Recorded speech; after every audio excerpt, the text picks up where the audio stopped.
ассалому алайкум бинандагони азизу арҷуманд, нашри навбатии барномаи иттилоотии пайғом манзури шумост. раиси шаҳри Панҷакент Абдухолиқ Холиқзода бо иншоати ҷашнӣ бахшида ба 35-мин солгарди истиқлолияти давлатии ҷумҳурии Тоҷикистон, ки дар маркази шаҳр бунёд мешавад, шинос шуда, ҷиҳати босифати баланд, риояи талаботи меъморӣ ва хуррамгардониву чароғонсозии атрофи биноҳо ба масъулин дастуру супоришҳо дод. имрӯзҳо ба ифтихори ҷашни 35-солагии истиқлолии давлатии ҷумҳурии Тоҷикистон корҳои ободониву созандагӣ дар шаҳри Панҷакент тибқи нақша бо маром идома дорад. раиси шаҳр Абдухолиқ Холиқзода бо раванди корҳои сохтмонӣ дар як қатор иншоотҳои муҳим ва сохтмони хонаҳои баландошёна шинос гардид ва барои суръатбахшии корҳои ободонӣ супоришҳои мушаххас дод. дар оғоз раиси шаҳри Панҷакент Абдухолиқ Холиқзода аз бинои маъмурии шӯъбаи ҳифзи муҳити зисти шаҳр дидан намуда барои корҳои ободониву сабзгардонӣ гирду атрофи корхона ба масъулин дастуру супоришҳои мушаххас дод. дар ин замина раиси шаҳр аз роҳи онҷо дидан намуда супориш дод, то дар ду тарафи роҳ дарахтҳои ороишӣ шинонида шавад.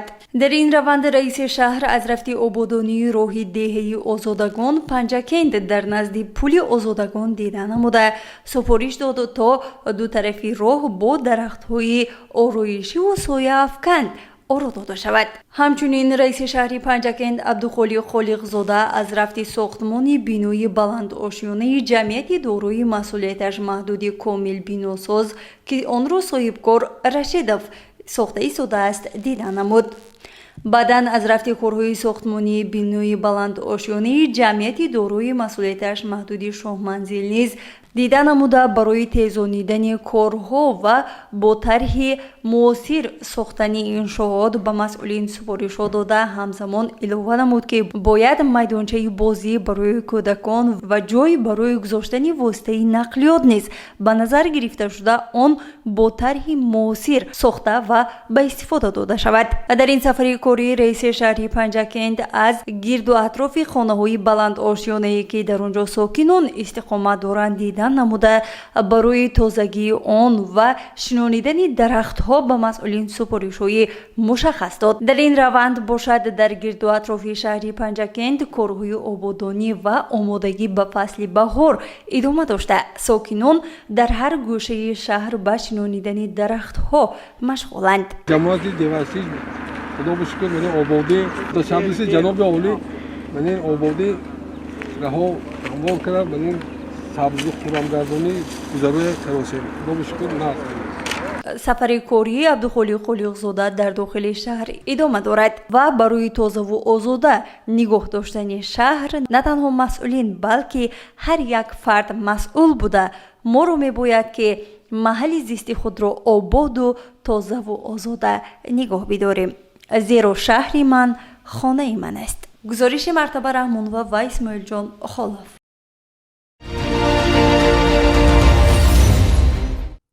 дар шоҳроҳи Панҷакент то гузаргоҳи сарҳадии Саразм бо иштироки раиси шаҳри Панҷакент Абдухолиқ Холиқзода, кормандони масъули мақомоти иҷроияи маҳаллии ҳокимияти давлати шаҳри Панҷакент, роҳбарони ташкилоту корхонаҳо ҳашари ниҳолчинонӣ доир гардид.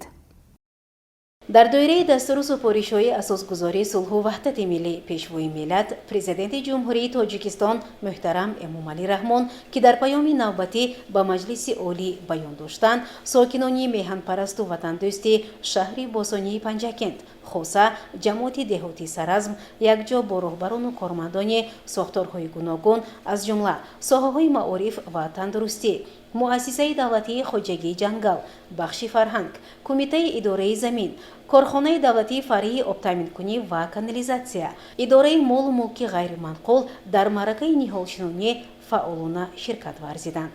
онҳо дар шоҳроҳи Панҷакент Саразм садҳо бех дарахтони ҳамешасабзи ороишӣ шиноиданд. اطلاع داده شد که شعبه حفظ محیط زیست شهری پنجاکند و کارمندان ساختارهای گوناگون در دایره تدبیرهای اکولوژی با مقصد سبز و خرمگردانی و زیبا بخشیدن به حسن شهر بوستانی در کنار شاهراه پنجاکند سرازم از روی معیارهای اگروتکنیکی بیش از 1000 بیخ نهال همیشه سبز و سایه افکن شناختند. ضمن شناختن نهالها رئیس شهر پنجاکند عبدالخالق خلیقزاده با ساکنان و مسئولان ساحه واخری نموده با این تشبث در بهترسازی محیط زیست، زیبایی محل و افزایش سبززارهای منطقه بهای بلند داده تاکید نمود که روند نگاهبین نهالهای شناخته شده زیر نظارت جدی قرار بگیرد تا درختان به طور درست نشأ و نما یابند. باید گفت که این نهالها در خواجگی یاریرسانی شعبه حفظ محیط زیست شهر پنجاکند خواجگی جنگلی شهر پرورش کرده شده با اقلیم محل مطابق شده است. با گفت کارشناسان شناختن درخت نه تنها زیبایی بلکه به سلامتی انسان تأثیر مثبت می‌رساند. این است که در عملی نمودن هدف‌های حفظ طبیعت و بهتر نمودن فضای اکولوژی در کشور معرکه نهالشناسی برگزار می‌گردد و با گفت مردم این یک واسطه است برای بهبودی و زیبایی و سبز و خرمگردانی مملکت عزیزمان. گفته شد که نهالشناسی از عملهای نیک به شمار رفته چون عنعنه خوب از گذشتگان به ما میراث مانده است.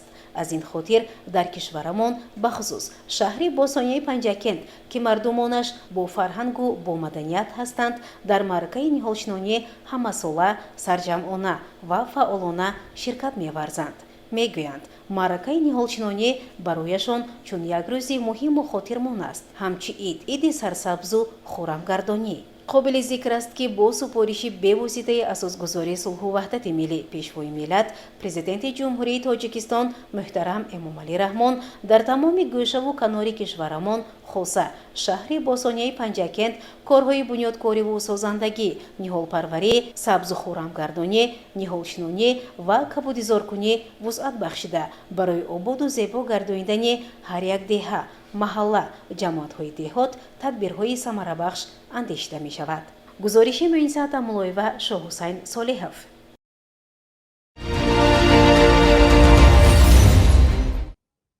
ادامه برنامه با مناسبت روز بین المللی پیشگیری اکستریمیسم خشونت‌آمیز با اشتراک رهبریت مقامات اجرایی محلی حاکمیت دولتی شهر پنجاکند، پروکراتوری شهر و دیگر مقامات حفظ حقوق همایش معرفتی و اطلاعاتی برگزار کردید. ادامه این موضوع در گزارش همکاران ما.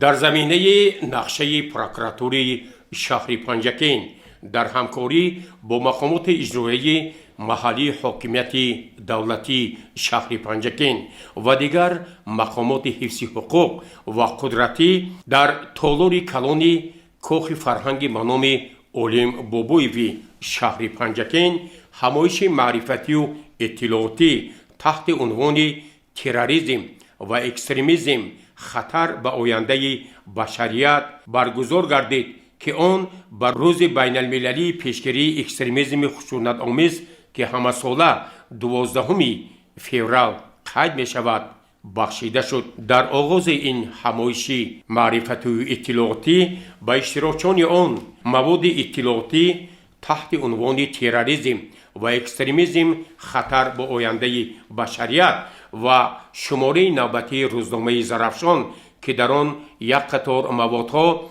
جهت مبارزه بر ضد اکستریمیسم و تروریسم جای داده شده بود پیشنهاد گردید. همایش معرفتی و اطلاعاتی با صدا دادن سرود ملی جمهوری تاجیکستان آغاز یافت. در آغاز این همایش معرفتی و اطلاعاتی برای اشتراکچیان آن یک ویدیو فیلم تربیوی اوید به مبارزه بر ضد اکستریمیسم نمایش داده شد.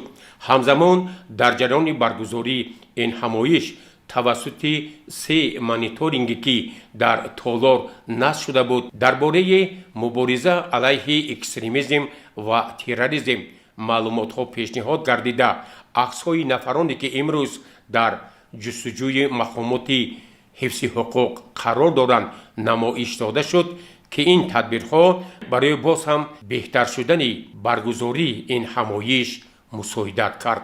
همایش را прокурори шаҳри Панҷакен, мушовири аддаи дараҷаи 1 Искандар Раҳмазода ҳусни оғоз бахшид ва ба ҳозирин иттилоъ дод ки дар асоси қатъномаи Ассамблеяи Генералии Созмони Милали Муттаҳид таҳти рақами 77243 аз 20 декабри соли 2025 ҳар сол 12 феврал ҳамчун рӯзи байналмилалии пешгирии экстремизми хушунатомиз қайд карда мешавад ва дар заминаи нақшаи корҳои тарғиботӣ ва иттилооти прокуратури шаҳри Панҷакен дар ҳамкорӣ бо мақомоти иҷроияи маҳаллии ҳокимияти давлатии шаҳри Панҷакен ва дигар мақомоти қудратӣ мо тасмим гирифтем ки ин ҳамоишро бо иштироки кормандони масъули мақомоти иҷроияи маҳаллии ҳокимияти давлатии шаҳри Панҷакен,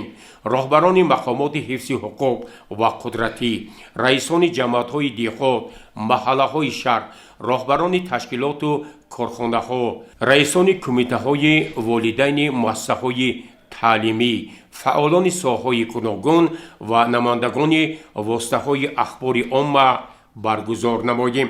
Прокурори шаҳри Панҷакен дар ин ҳамоиши маърифатию иттилоотӣ дар мавзӯи пешгирӣ ва муқовимат бо терроризм ва экстремизм маърузаи муфассали таҳлилӣ намуда дар бораи паҳлӯҳо ва омилҳои рӯйовардани шаҳрвандон махсусан наврасон ба ҳизбу ҳаракатҳои экстремистӣ ва террористӣ як силсила далилу рақамҳои мушаххасро ба ҳозирин пешниҳод кард ва ҳамзамон аз иштирокчони ин ҳамоиш ва масъулин даъват ба амал овард ки мо бояд ҳамагон бар зидди экстремизм ва терроризм якҷо муттаҳидона ва муштаракан мубориза барем. вобаста ба мавзӯи терроризм ва экстремизм ҳамчун хатари глобалӣ ба амнияти давлат ва ваҳдати миллӣ сардори шӯъбаи дар шаҳри Панҷакен будаи раёсати кумитаи давлатии амнияти миллии ҷумҳурии Тоҷикистон дар вилояти Суғд Акобиров Саидҷон бо як маърузаи хеле пурмуҳтаво ва таҳлилӣ сухан гуфт. ӯ паҳлӯҳои ҷудогонаи равандҳои шомилшавии шаҳрвандон махсусан наврасону ҷавононро ба ҳизбу ҳаракатҳои экстремистӣ ва террористӣ бо далилу рақамҳои мушаххас дар шаҳру деҳоти Панҷакен баён кард ва таъкид намуд ки имрӯз мо бояд барои амнияти ҷомеаи хеш дар самти мубориза бар зидди экстремизм ва терроризм аз тамоми имкониятҳо истифода намоем. ватани азизамон Тоҷикистонро аз ин хатар ҳамеша ҳифз намоем. дар ҳамоиши маърифатию иттилоотӣ муовини сардори шӯъбаи вазорати корҳои дохилии ҷумҳурии Тоҷикистон дар шаҳри Панҷакен Умарзода Усмон низ андешаву мулоҳизоти хешро дар самти тақвият бахшидани мубориза бар зидди амалҳои террористӣ, экстремистӣ аз тарафи кормандони мақомоти милитсия бо далелҳои гуногун баён кард ва ӯ таъкид намуд ки имрӯз мавриди он расидааст ки мо ҳамагон барои баргардонидани он нафарони гумроҳе ки дар кишварҳои хориҷӣ ба ҳизбу ҳаракатҳои ифротӣ ва террористӣ шомиланд тадбирҳои мушаххасро амалӣ созем. мудири шӯъбаи рушди иҷтимоӣ ва робита бо ҷомеаи дастгоҳи раиси шаҳри Панҷакен Шириншоҳ Нуруллоҳзода зимни суханронии хеш таваҷҷӯҳи ҳозиринро ба нақши шабакаҳои иҷтимоӣ дар паҳн намудани тафаккури террористӣ ва экстремистӣ бо далелҳои хеле муътамад баён кард. ӯ таъкид намуд ки имрӯз яке аз самтҳои асосии фаъолияти соҳаҳои идеологӣ дар ҳамбастагӣ бо мақомоти ҳифзи ҳуқуқ ва ҷомеаи шаҳрвандӣ боз ҳам баландбардоштани масъулияти ҳамагон дар самти муқовимат бо терроризм ва اکستریمیسم می باشد. دکان فاکولته تاریخ دانشکده آموزگاری تاجیکستان در شهر پنجکن حاجی کامران ضمن سخنرانی خویش اظهار داشت که ما باید در این سمت از مقام آموزگار، مسئولیت والدان و فعالیت کمیته های پدر و مادران ثمرناک استفاده بریم، زیرا با حزب و حرکت های افراطگرا و تروریستی شامل کردن جوانان این پیش از همه از تربیه اخلاقی آنها و افتخار بلند داشتن آنها از وطن عزیز ما تاجیکستان مانع می شود و من امید می کنم که در این سمت ما همگان سهم ارزنده خویش را می گذاریم. راهبر تشکیلات جمعیتی جوانان پیش‌صف ملکه دودوی و در جریان سخنرانی خویش باری دیگر تاکید نمود که یکی از سمت‌های اساسی فعالیت اهل جامعه پیش از همه با تربیه نورسان روانه شود. اگر ما در مؤسسه‌های تعلیمی در عائله برای بلند برداشتن معرفت حقوقی و تربیه فرزندان خویش توجه بیشتر ظاهر کنیم، آنها هیچگاه گمراه نمی شوند، به حزب و حرکت های افراطگرا و تروریستی شامل نمی گردند. در این همایش معرفتی و اطلاعاتی یک نفر ساکن شهر پنجکن رقیب سبحانقل که از سال 2022 به این جانب با شبکه های اجتماعی تروریستی و اکستریمیستی یک رابطه داشت با سخن برآمد، از کرده های خویش پشیمان شد و از جوانان و نورسان دعوت به عمل آورد که هیچگاه فریفته تفکر بیگانگان نشوند و وطن عزیز ما تاجیکستان را دوست دارند.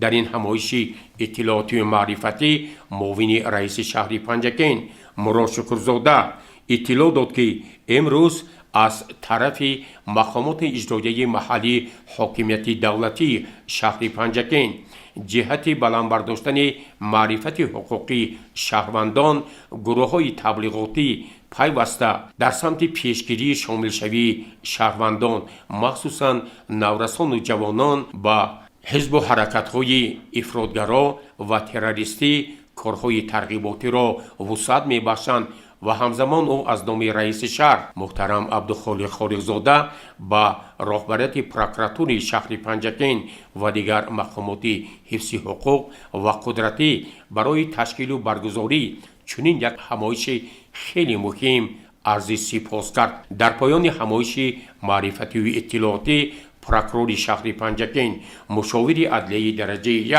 اسکندر رحمتزاده باری دیگر تاکید نمود که امروز وظیفه همه ما باید در سمت مبارزه علیه عملهای اکستریمیستی و تروریستی تقویت داده شود. با این مقصد او اظهار داشت که در آینده کارهای ترغیباتی و تشویقاتی وسعت می‌یابند و امید می‌کنم که مردم پنجکن باستانی با یک نیروی سازنده و متحدانه علیه ظهورات تروریسم و اکستریمیسم مبارزه را باز هم تقویت می باشند. گزارش عباس همراساده، شهباز قربانوف و طلبشاه توشیف.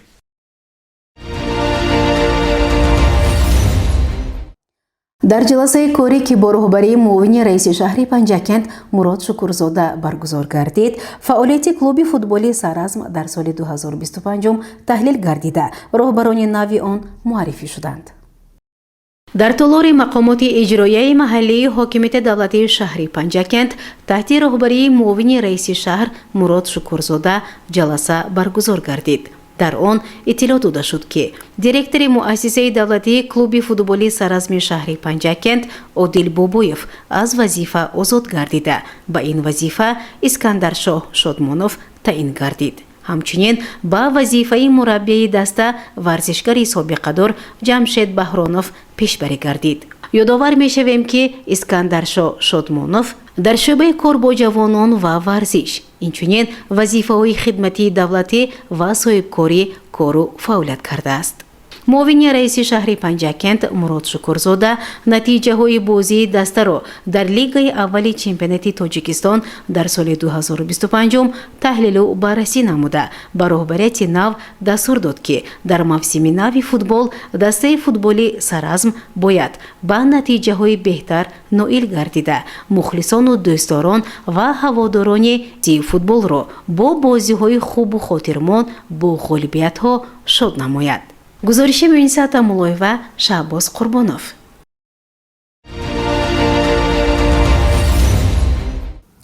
در جریان برگزاری نشست مطبوعاتی مدیر شعبه معارف شهر پنجاکент مقصد الله عثمانزاده با سوالهای نمایندگان وسایط اخباری عامه راجع به فعالیت این ساحه جوابهای مشخص داد. متوجه باشید به ادامه این موضوع. در سال خونشی 2024-2025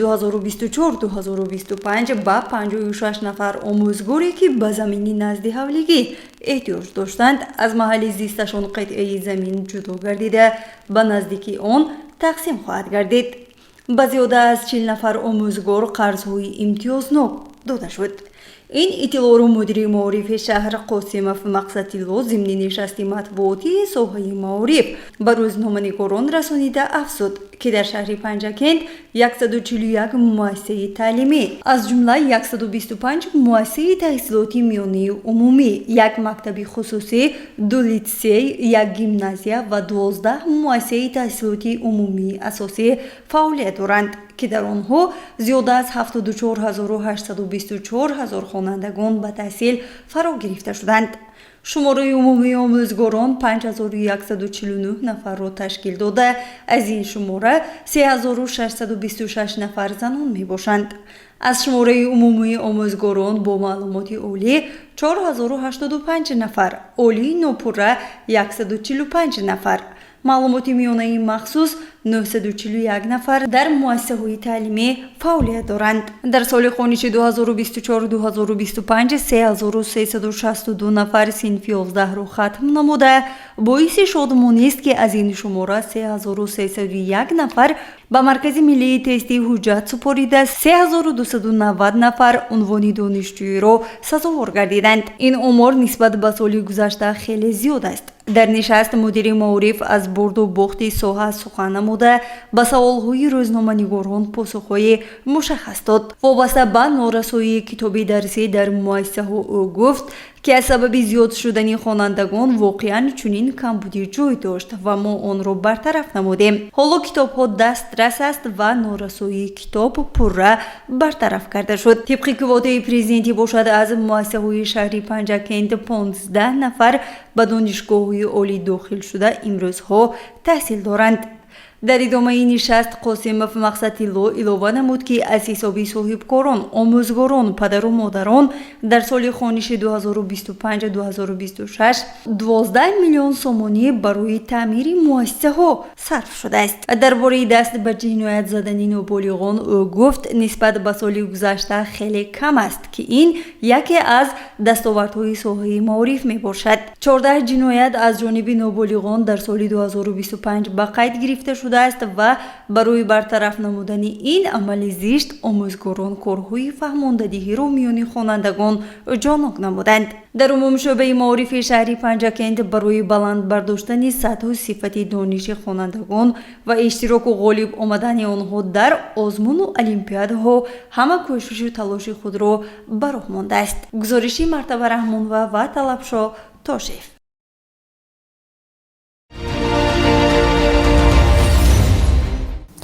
برنامه را ادامه می‌دهیم. در جلسه نوبتی فعالیت بخش فرهنگ شهری پنجاکent در سال 2025 جنببست گردیده برای سال 2026 نقشه وظیفه ها معین شدند. در کتابخانه مرکزی شهر به نام عبید رجب جلسه شورای بخش فرهنگ مقامات اجرایی محلی حکومتی دولتی شهر و مجلس عمومی کارمندان مؤسسه‌های فرهنگی برگزار گردید. در جلسه کارمندان بخش فرهنگ роҳбарони дастаҳои ҳунарӣ, мудирони клубҳо, директорони хонаҳои фарҳангӣ ва театри халқӣ иштирок намуданд.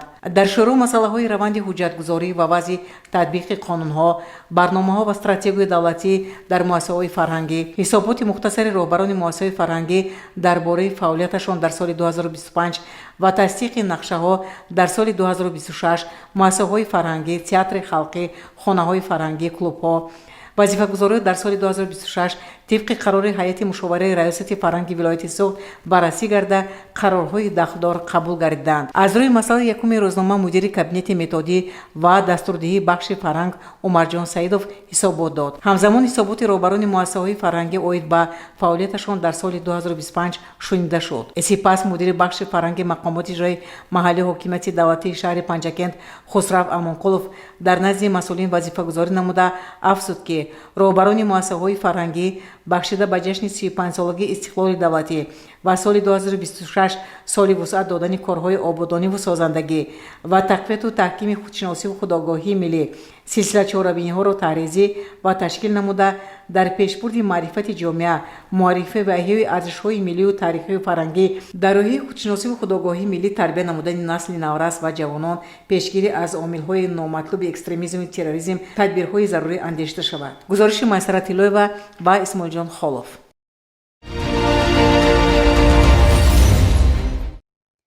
зимни баргузории ҷаласаи аъзои кумитаи иттифоқи касабаи корхонаи муштараки Зарафшон таҳияи шартномаи коллективӣ бо маъмурияти корхона мавриди баррасӣ қарор гирифт. таваҷҷӯҳ намоед ба гузориши дигари барнома.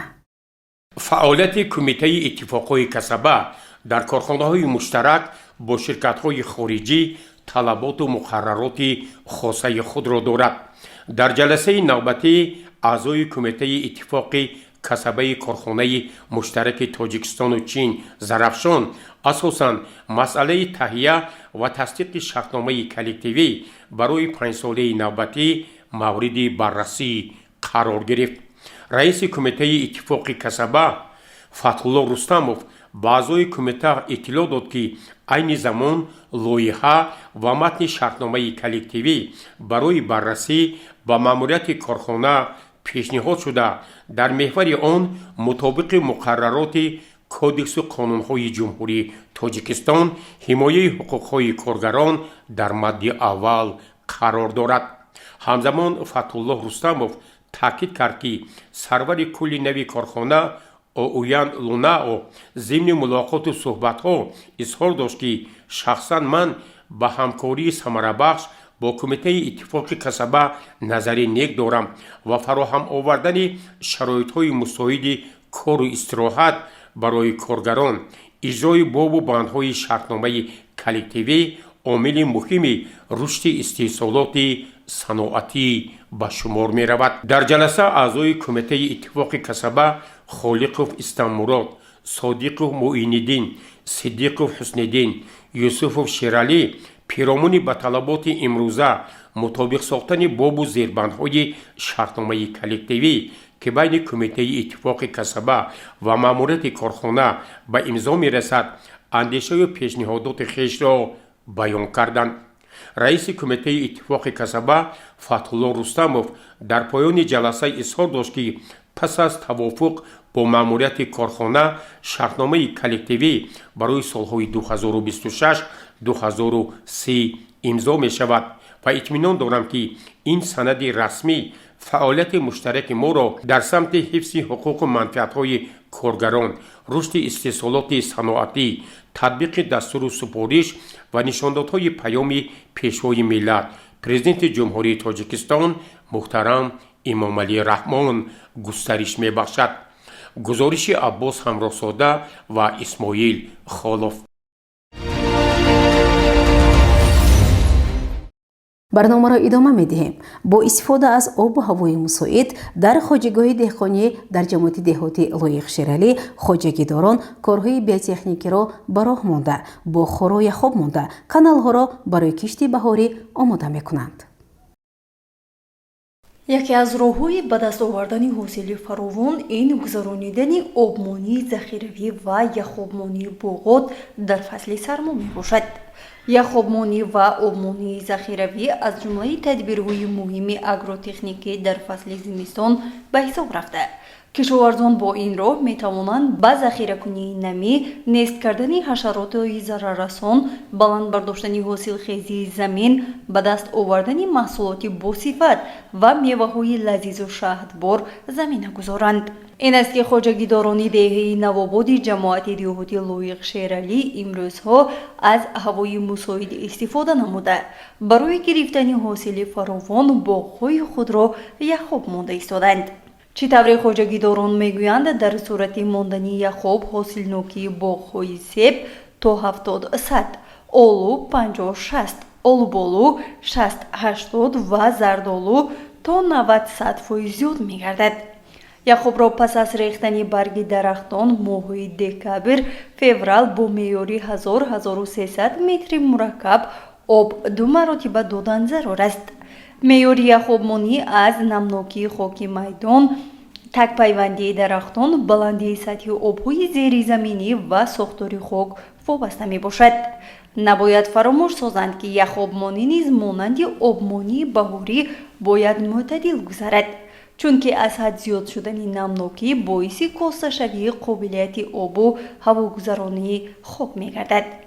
имрӯзҳо дар шаҳри Панҷакент барои беҳтар намудани ҳолати мелиоративии заминҳои кишт ва дар мавсими баҳор сари вақт бо оби полизӣ таъмин намудани кишоварзон бо истифода аз техникаҳо тоза кардани каналу заҳбурҳо бо маром идома дорад.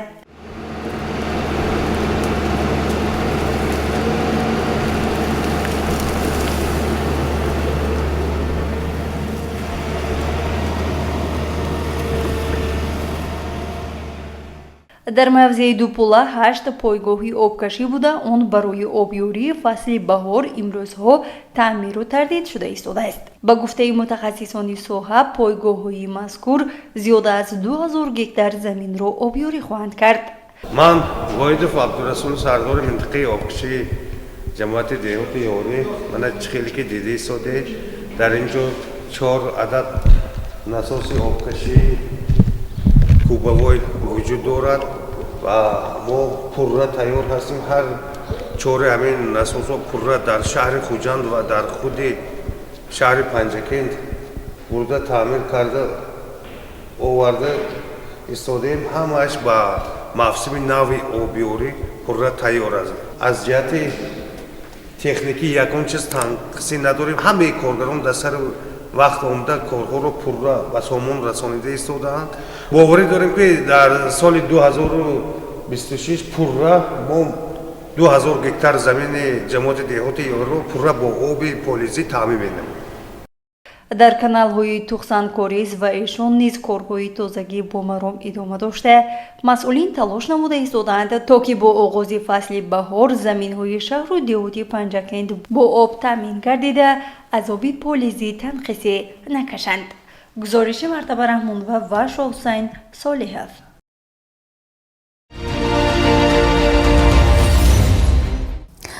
бинандагони гиромӣ, дар ҳаминҷо барномаи иттилоотии пайғом ба поён мерасад. то барномаҳои навбатӣ саломату сарбаланд бошед. хайр.